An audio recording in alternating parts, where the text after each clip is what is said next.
পথ চলতে চলতে দেখতে পেলাম রাস্তার পাশে কত সুন্দর সরিষা এনেছে।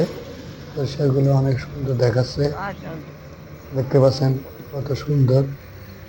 অনেক জায়গা আমরা চলতে চলতে দেখছি অনেক সুন্দর সরিষা। সরিষা খবর পড়তে শুরু করেছে।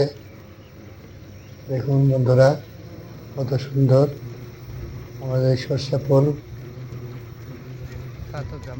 অনেক জায়গা জুড়ে এই সরিষাগুলো বোনা হয়েছে রাস্তার পাশে। সবাই দেখবেন ইনশাল্লাহ। ভিডিওটা ভালো লাগলে লাইক এবং কমেন্ট করতে পারেন ইনশাল্লাহ। সবাই থাকবেন। আশা করি এই ভিডিওটা খুব কষ্ট করে বানিয়েছি।